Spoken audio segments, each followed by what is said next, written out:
Shri Upadeśāmṛtam. Vacho vegam manasa krodha vegam, jiva vegam udaropashta vegam, etam vegam jovishaheta dhira, sarvam apimam prittivim sashishyat. A wise and self-composed person who can subdue the impetus to speak, the agitation of the mind, the onset of anger, the vehemence of the tongue, the urge of the belly, and the agitation of the genitals, can instruct the entire world. In other words, all persons may become disciples of such a self-controlled person. Atyahara payasascha prajalpo niyamagraha janasangascha lolyancha sadbhir bhaktir vinashyati. Bhakti is destroyed by the following 6 kinds of faults: eating too much or collecting more than necessary, endeavors that are opposed to bhakti, useless mundane talks, failure to adopt essential regulations or fanatical adherence to regulations, association with persons who are opposed to bhakti, and greed or the restlessness of the mind to adopt worthless opinions. Utsaham nishchayat dhairyat tatat karma pravartanat sangatyagat satovrite sadbhir bhaktir prasidhyati. Progresses in bhakti may be obtained by the following 6 practices: enthusiasm to carry out the rules that enhance bhakti, firm faith in the statements of Shastra and the Guru, whose words are fully in line with Shastra, fortitude in the practice of bhakti, even in the midst of obstacles, or patience during the practice stage of bhakti, even when there is a delay in attaining one's desired goal. Following the limbs of bhakti, such as hearing and chanting, and giving up one's material sense enjoyment for the pleasure of Shri Krishna, giving up illicit connection with women, the association of those who are overly attached to women, and the association of Mayavadis, atheists, and pseudo-religionists, and adopting the good behavior and character of pure devotees. Dadati pratigrihinati guhyam akyati prichati bhunkte bojayate chaiva sadvidham priti lakshanam. Offering pure devotees items in accordance with their requirements, accepting prasadi or remnant items given by pure devotees, revealing to devotees one's confidential realizations concerning bhajan, inquiring from them about their confidential realizations, eating with great love the prasadam remnants given by devotees, and lovingly feeding them prasadam. These are the 6 symptoms of loving association with devotees.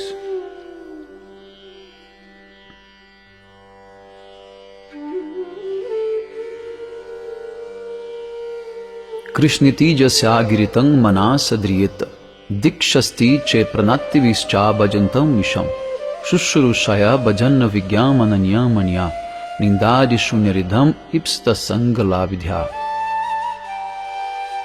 One who takes Krishna Nam just once by calling out, "O Krishna," is a neophyte devotee, Kanishta Adhikari. One should consider him to be his family member and silently respect him.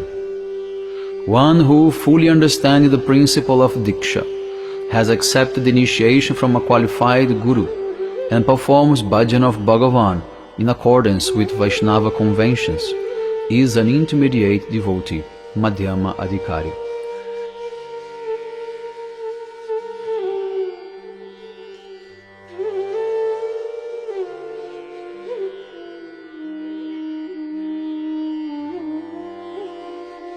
One should respect such a devotee who is endowed with the correct understanding of reality and illusion by offering pranamam to him, and so forth.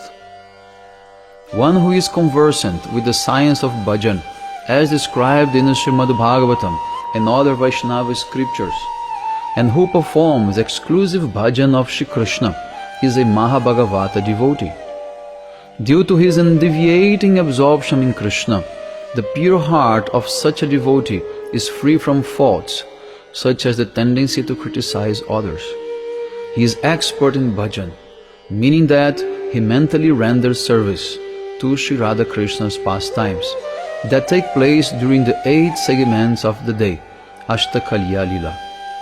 Knowing him to be a topmost devotee, whose heart is established in the particular mood of service to Sri Radha Krishna, for which one aspires, and who is also affectionately disposed towards oneself, one should honor him by offering Dandavat Pranam, making relevant inquiry, and rendering service with great love.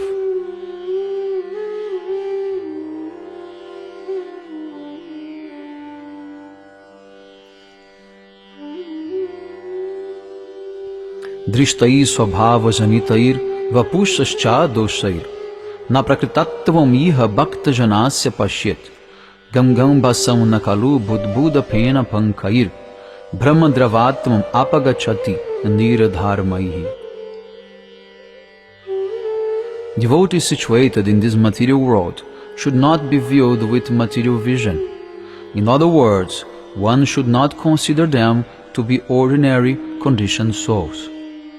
The imperfections visible in their natures, such as birth in a low caste, harshness, lethargy, and so forth, and the imperfections visible in their bodies, such as ugly features, disease, deformities, and so on, are precisely like the appearance of bubbles, foam and mud in the Ganges.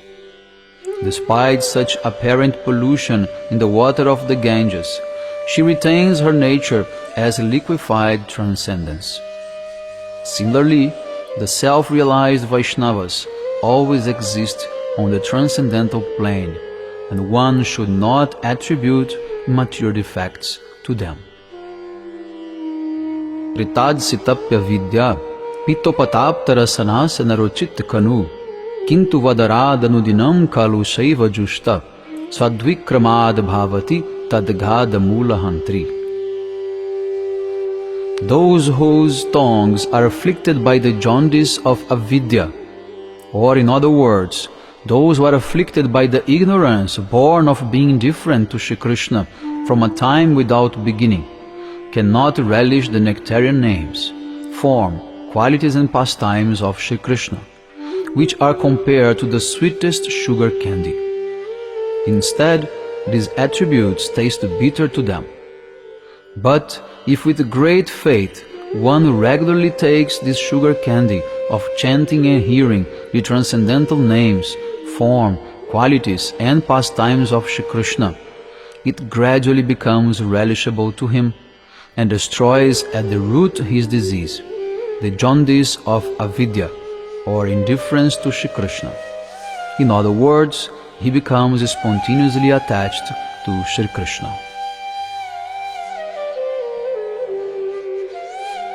Tang nama rupa charitadi sukirtananu smrityokramena rasanama nasi niyoja tishtang braje tadanuragi jananu gami kalam naeda kilam iti Upadeśāmṛta. While living in Braj as a follower of the eternal residents of Braj, who possesses inherent spontaneous love for Shri Krishna, one should utilize all his time by sequentially engaging the tongue and the mind in meticulous chanting and remembrance of Krishna's names, form, qualities and pastimes. This is the essence of all instructions. Vaikunta janito varamadupuri tatrapi rasotsavad brindaranya mudharapani ramanat tatrapi govardhana Radha kundamihapi gokulapate premamrita plavanat kurya dasya virajato giritate sevam viveki nakaha. Due to Shri Krishna's having taken birth there, the abode of Mathura is superior even to Vaikunta. the realm of spiritual opulence. Superior to Mathura is the forest of Vrindavan, because there the festival of the Rasa dance took place. Superior to Vrindavana forest is Govardhana hill, because Shri Krishna raised it with his lotus hand and performed many pastimes there with his devotees. Yet superior even to Govardhana hill is Sri Radha Kunda, because it immerses one in the nectar of Shri Krishna's divine love. What intelligent person would not desire to render service to his magnificent pond, which is splendidly situated at the base of Govardhana hill? Karmibhya parito hare priyataya vyakting yajur jnaninas tebhya jnana vimukta bhakti parama premeka nishtastatha tebhyasta pashupala pankajadrishas tabhyopi saradika preshtatadvyam yam tadvyasarasitam nashraye kakriti. One who selflessly performs virtuous acts in accordance with the path of Karma Yoga is superior to those who merely seek to fulfill their selfish desires. The Brahmagyanis, who by dint of their spiritual knowledge are transcendental to the three modes of material nature, are more dear to Shri Krishna than those pious followers of the karma path, who are forever occupied in performing virtuous deeds. More dear to Shri Krishna than the Brahmagyanis are his devotees like Sanaka, who have abandoned the pursuit of knowledge and who consider bhakti alone to be the best path. In doing so, they have followed the statement in Srimad Bhagavatam 10.14.3, Jnane prayasa mudapasya. One should abandon the endeavor for knowledge. Pure devotees like Narada, who are resolutely fixed in prema for Krishna, are even more dear to him than all such devotees. The Brajagopis, whose very lives belong solely to Krishna, are even more beloved to him than all such loving premi devotees. Amongst all those beloved gopis, Srimati Radhika is more dear to Shri Krishna than his own life. In precisely the same way, he dearly loves her pond, Sri Radha Kunda. Therefore, what highly fortunate, spiritually intelligent person would not reside on the banks of Sri Radha Kunda in a state of transcendental consciousness, performing bhajan of Shri Krishna's eightfold daily pastimes?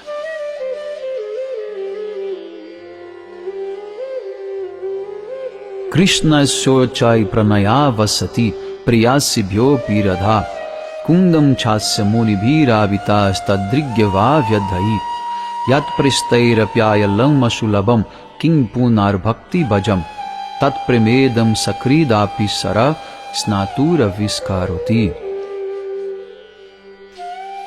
After thorough deliberation on the matter, the sages have unanimously declared in the Padma Purana that just as amongst all the gopis, Srimati Radhika is the foremost object of Shri Krishna's great love. In precisely the same way, this pond of hers is also the topmost object of his love.